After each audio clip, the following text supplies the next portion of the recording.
Hey, what's up everybody, how you all doing? I thought I'll make a quick unboxing video regarding my latest purchase that I got from Chan RC. Big shout out to Chan, my Chinese brother. Me and Chan actually know each other in real life since 2017 when I visited Malaysia for vacation, me and my family. And ever since, he became my go-to supplier when it comes to RC parts or chassis, whatever I need. The other reason that I want to show my purchase is I made some unconventional choices when it comes to this order. I got total 4 chassis, but I did not go with the main route, but with everybody's buying right now. And the reason for that is, before we start, by no means I'm a professional, I'm a beginner. Actually, I've never heard about this scale, 124 or 128 scale, until 2020, January. So 8 months or 9 months ago, I heard about this. Before that, I knew about the Kyosho Mini Z, but to me, it seems like a high quality toy grade RC. That's how ignorant I was.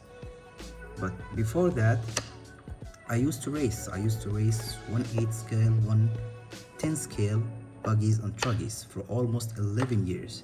So I have some basic knowledge about RCing, about building.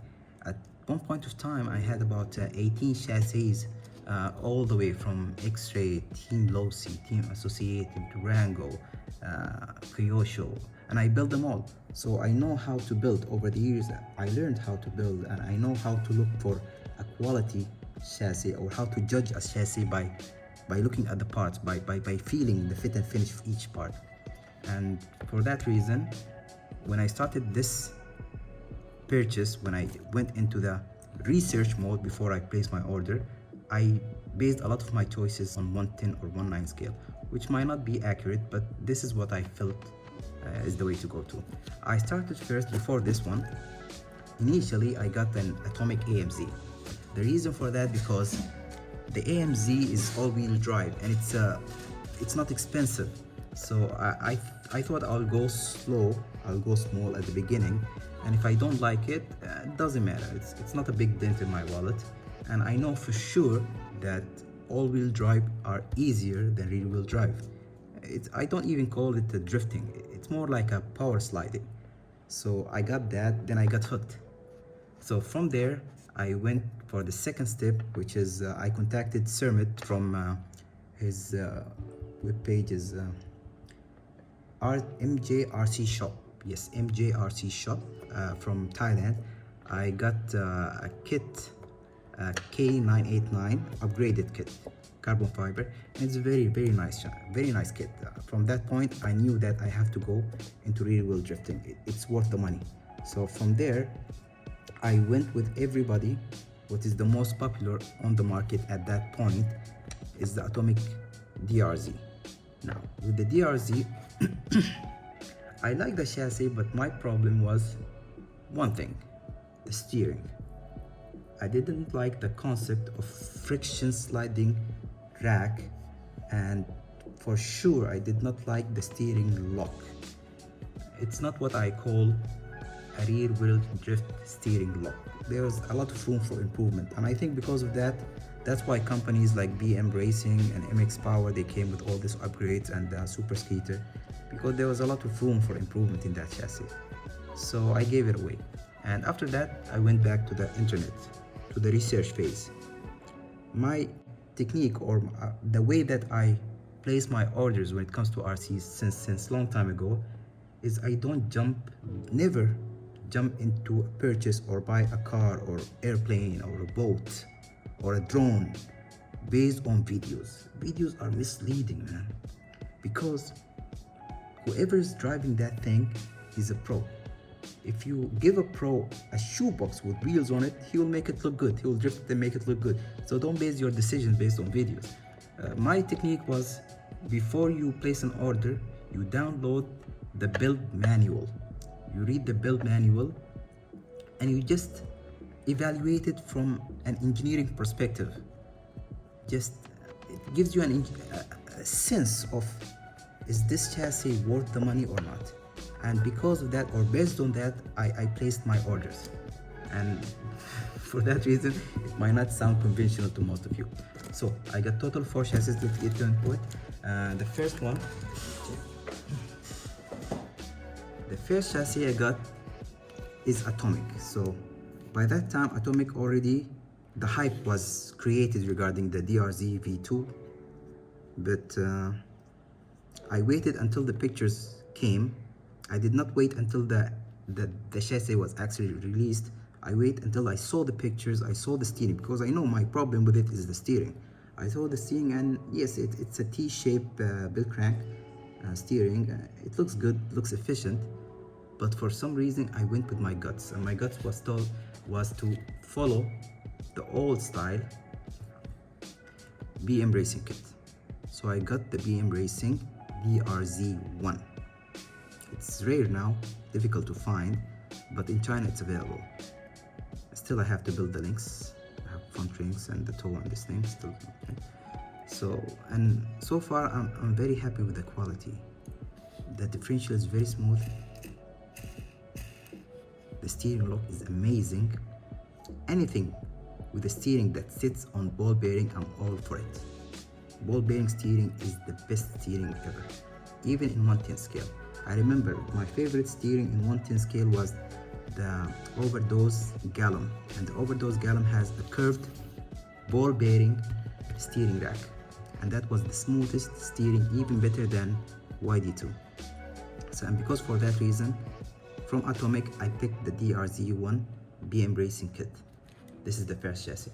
The second chassis was obviously the GLD. I was supposed to go for the GLD. It's the latest. GL Racing is known for their great quality control, production, but for some reason when they released the photos and the packages that they have, the basic and the upgrade parts, for $200 you get the basic, real basic package. I mean, they don't even give you a threaded shocks, they give you a preloaded shocks. And when I calculated all the parts that I want in my chassis, you know, the adjustable wheelbase, the shocks, the upgraded shocks, the shock towers, the upgraded shock towers, it added up to a big number. So I went other route. I went for the second chassis with the XRX. I know I don't have the box because I asked Chan to remove all the packaging because I wanted to save size on shipping. I don't want to pay too much money on shipping. So I got the XRX DPA Sport, the basic, but I got it with the extendable or adjustable wheelbase chassis. And if you remember, I think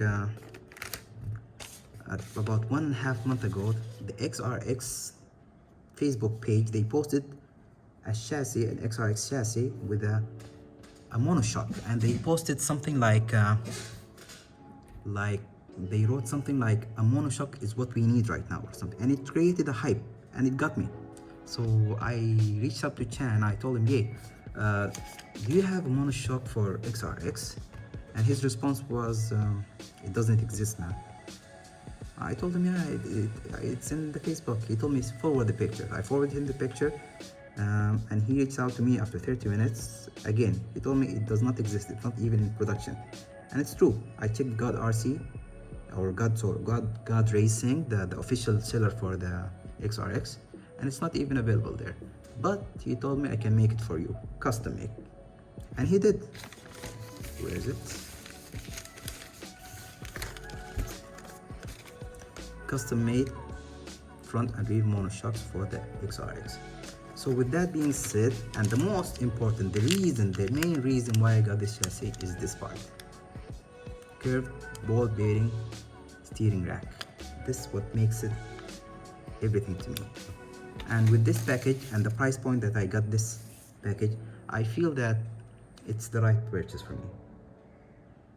Basically, if you look at the GLD, it's an upgrade, or they took a lot of the ideas from the XRX. The rotatable motor plate, the curved steering rack, even the layout of the chassis, similar, very similar to the XRX. So why pay a lot of money, the extra money, $300, $400, when you can get this for under $220 with all the extras included. So this is my second purchase, the XRX. My third and fourth chassis, I was going for the DK-MK2, and the fourth chassis I didn't know about. All I knew is I have to get four chassis because of the shipping. The shipping, I'm going for 2.5 kg, so I don't want to pay the whole price of the shipping and wasting extra weight or unused weight. So I had no idea about what the fourth chassis that I should get. I reached out to China again, like, hey, we think is there, because I know from a long time there's a lot of underground RC parts that's only available in China. You cannot get it only from China. So I asked him, what do you think is the advanced, or what do you think should I get in terms of 128, 124 scale drifting chassis? And his answer was, you should check out the TRC. I did not know anything about it at that time. He forwarded me a couple of pictures and building building videos. I checked the videos in Chinese. I couldn't understand anything, but I can see how the parts fit, because it's a build process. If you build a car, you will know. If somebody who's building a car having a hard time putting it together, it shows in the video. And if after fitting the part, after he tightening the screw, he shakes the arm, for example, you can see if there's a play in the arm or something. You can get the general sense of the quality of the chassis. So I watched the videos. It got me so hyped to the point that I ended up purchasing two TRCs, the Virgin 1 and the Virgin 2. The Virgin 1, this one was released in 2019. The Virgin 2 is in production right now. Virgin 1 came only in production 30 units and it's sold out now, so I got it used. If you're looking for this TRC right now, you have to hurry up for the Virgin 2 because it's in production right now. They are going for 200 units only, and I think they are down to 25 units now, I think.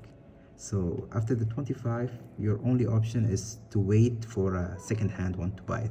If you are into it, or if you heard about this is the time to go for it. Otherwise, you're gonna miss out.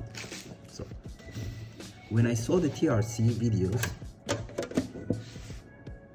and because I have a background in 110 scale, that's all I know, the immediate thought that came to my mind is, this is the overdose of the 124 and 128 scale period. The quality is amazing. I'm not sure about how it drives. I've not tried it yet. I've not even put my electronics in it yet. This is the V1 and it's used. You can see there's traces of glue here. There's scratches and chips at the base plate, but that's okay. I can upgrade the base plate later. But the fit, it's very sturdy. At the beginning, I thought, when I saw these arms, I thought this is very weak. I feel like I can twist it off, I can break it, but it's not. It's very, very solid. And the other thing, the main thing that got me to the point that I have to get them two both together, this is Chinese made, but it's produced in Japan. It's Japanese made. Everything in it is either carbon fiber or 7072 aluminum. The drivetrain is stainless steel and it's very small. The shocks are alloy shocks, oil-filled shocks, just like 110. Not those kind of pistons and grease. It's sealed oil shocks. You have to fill them, bleed them, and seal them. And the main thing that I seen that drew my attention, if you see in the middle here, there's one rod going from the front, from underneath the servo horn, all the way to the back, and it's linked to the two rear toe links. At the beginning, I didn't know what was it, but in 110 scale, the general rule was your rear wheel is supposed to sit parallel, zero toe. But because of the chassis, the chassis has so much weight, and the battery weight and the electronics, when you hit the throttle, your chassis squats. When it squats, it gives you a little bit of steer in or toe in the rear wheel. It's called active toe in, or not active toe, it's called passive toe in. And this toe in is supposed to help you control your slide during the drift. I wasn't into that much, but I know in buggies your rear wheel has to be toe in all the time, otherwise you'll spin out. From experience, 2 to 3 degrees rear toe in is a must in 1.8 or 1.10 buggy off-roading. So from my buddies, from my friend, I found out that they set it, initially they set their toe 0, and because of the squat weight, they have toe wide acceleration, a passive toe in. Now with this, what this does is, the servo horn is attached to this link. So when the servo turns, the rear link turns, as if you are turning your rear wheels. It's not a turn, it's just a slide toe in. They call it active toe in. And the concept is just unique. I've never seen it in a car before. Not 110 scale, not nothing. And because of that concept only, and the way the chassis is designed, and the fit and the finish, and the fact that it's Japanese made, this is the main reason that got me to getting both at the same time. Because this was a one-time shot. If I missed it, I will never find it again. If you want V1 also, just hit up Chan. He will hunt one for you. It will take time, but he will get it for you, sure. So this is V1. The V2 still untouched in the box. Comes in 5 bags. Now the difference between V1 and V2,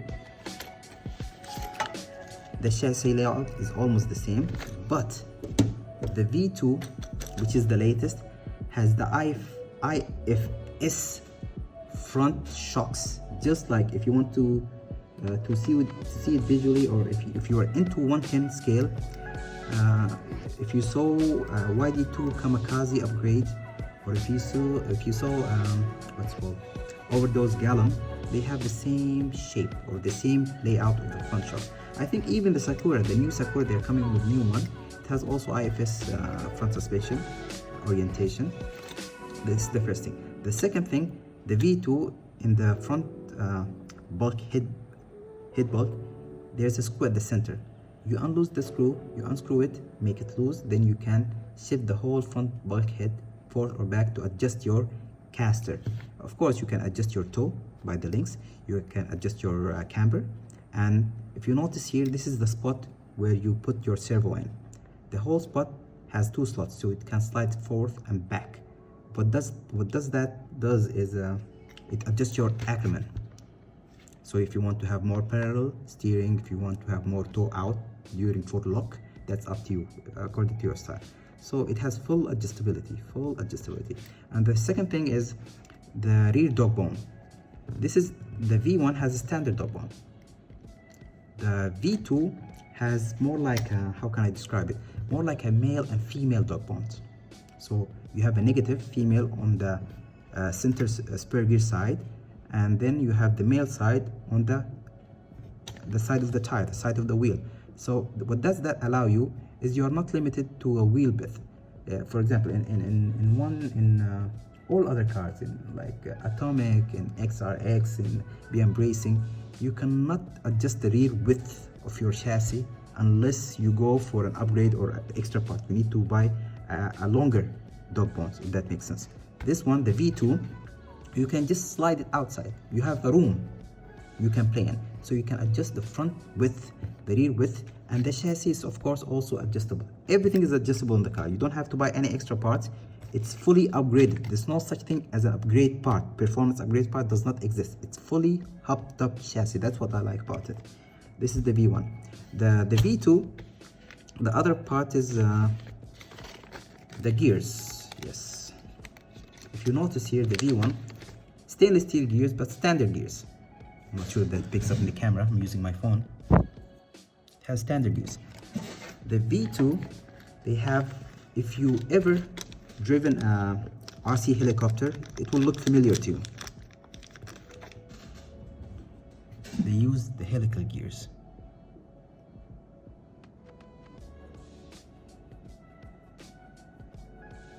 And that's the most sexy spur gear I've ever seen in a small car. That's the main difference between the two. They should perform the same with a little bit advancement in the V2. Put all this together. The shocks, oh man, the shocks. One of my main problems of all the small scale is the shocks. I hate the shocks.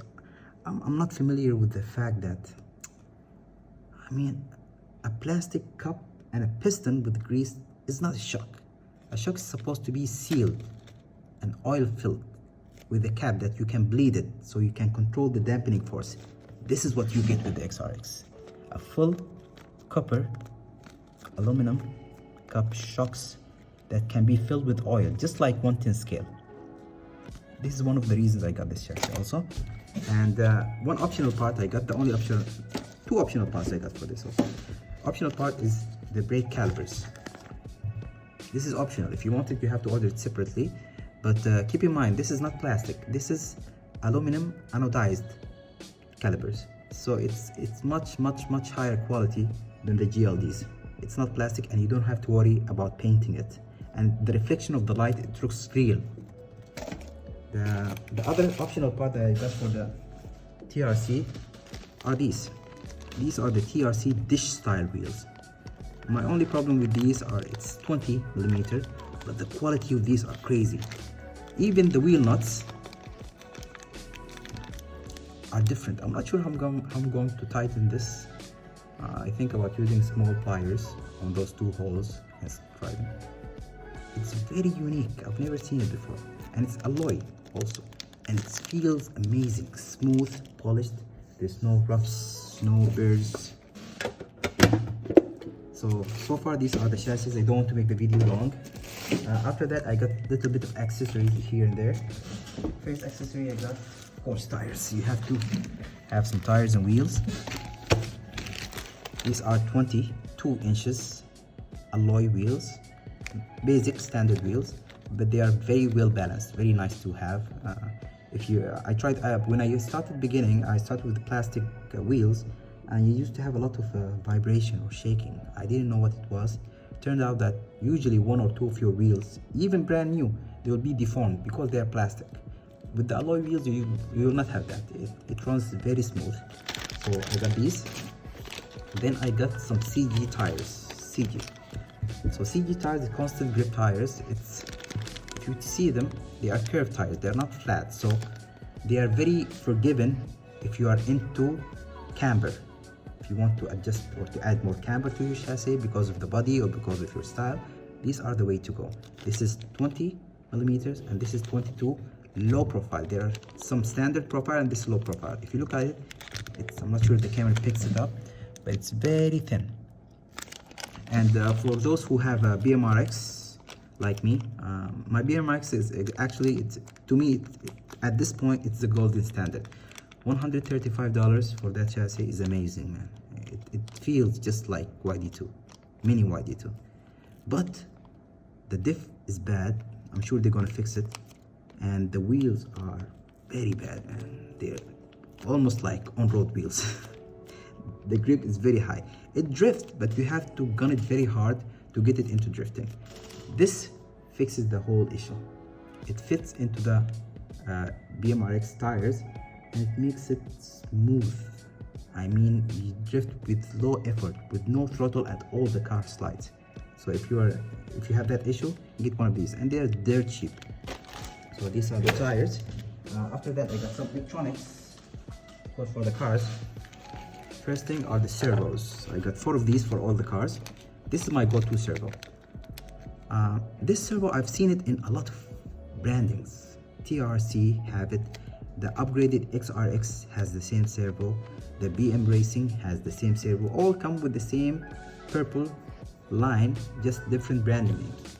And I also see it in other company, AOL. I'm not sure what's the company name, but this is my go-to servo at this point. I got 4 of these. I've seen a lot of posting where people complaining about jittering. They're complaining about their gyro causing too much shake to their steering. And one of the reasons, yes, the gyro is one of the reasons. If your gyro is not soft mounted, if it's not solid in your chassis, if there's any shakage in your drivetrain or vibration in your wheels, it will cause jitter. But one of the main reasons you have jitter is because of your bad servo, your stock servo. I remember back in when we used to drift 110, no one used stock servos. No one used Servos servos. We only use drift spec servos.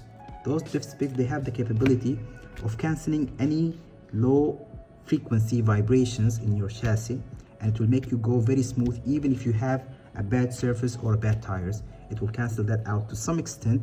It will make your chassis look smooth. It will make you drift smooth, no jittering. Nobody has a complaint of jittering.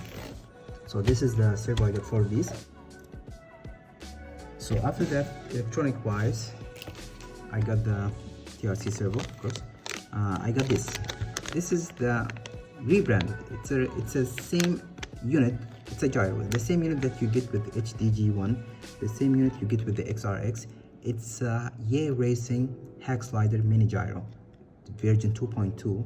I know that they came up with the version 3, but the vendor, when I asked him, he told me that the version 3, the recent release of version 3, has some issues with the vibration. So I don't know what exactly the issue, but he scared me. So, and this one works better for me. Anyway, if it's not broken, don't fix it. I don't need the dual in point adjustment at this point. Maybe later I'll pick up one. Electronic wise, I went for, power control wise, I had to go for a sensor system. So I went for Team Powers. This is the Team Powers system V2. I went for the 300 or 3500 kV. This is a personal preference. If you're running on a big surface or a big track, and if you like high speed, then you go for 5000 or 7000. I like low speed and high torque, so I went for 3500 sensor. It comes by default with a programming card, of course. After that, I use Sanwa all the time. This is my ecosystem, so I got the mini Sanwa receivers, 4 of them for all the cars. And then this part, I forgot this part. This is just, use this part, it's just for show. It's aluminum brake calipers, very cheaply priced. My plan is to put this on my XRX, hopefully. Okay. And then batteries. Up to this point, I was using my mini drones batteries for my cars. My batteries were the Tunergy Nanotech 300 milliamp, and they work well. But then I picked these. I'm sure none of you know. It's called Tattoo. If you are into drone racing, you know this brand. The reason I picked these, because these are rated 75C. For drone racing, the last thing you want is drop in amperage or drop in volts while you're in air. You will crash your drone. So these never failed me. So I said, why the hell, just try it for many. And the price is very cheap, I think. Four batteries for 40 bucks or 45 bucks. So it's a good purchase. Hopefully they are the original, the real deal. And after that, I got some bodies.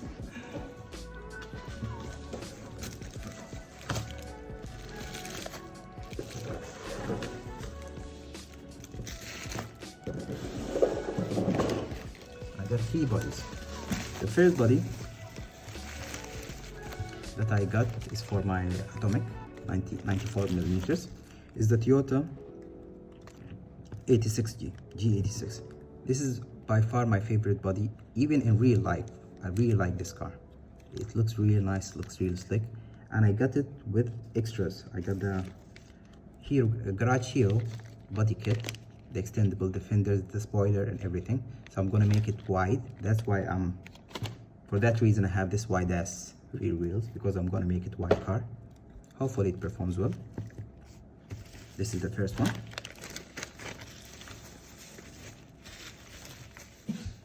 So I got the Porsche, the blue color. They have it, I think, in 3 or 4 colors. The rear windshield or the rear glass and the wing, the spoiler or the rear wing is available here.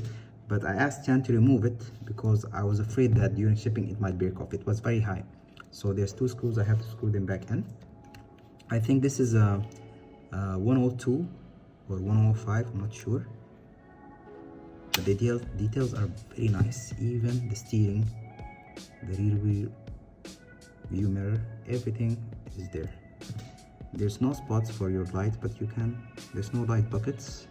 No light buckets. So this is for the XRX, and for the TRC, I got the old school. I got the S15, also die-cast body. I have to glue this arms, since they keep falling out. I have to glue them, both of them. But the details and the fit and finish is amazing on these. And my kids just came back. So this is all I got so far. I have to wrap this up fast before my son jumps on my back. Thank you guys for watching. My point is, don't lock yourself or don't limit yourself to what is available in Facebook and on the web pages. Log into Taobao. There's a website called Taobao. Log into Taobao, and if you're looking for anything that is missing or it's not available, chances are you're gonna find it there. And the problem is, Taobao does not ship internationally. You need an agent, and this is where Chan RC comes in. All these items being brought together in one shipping cart and shipped to you, this is a logistic nightmare, and I'm grateful for Chan for providing me for everything. Every request I requested from him, he got me. Even if it was not available in the market, he will hunt it down and bring it for you, and for that I'm ever grateful. My brother Chan, thank you, and keep it up, man. Peace.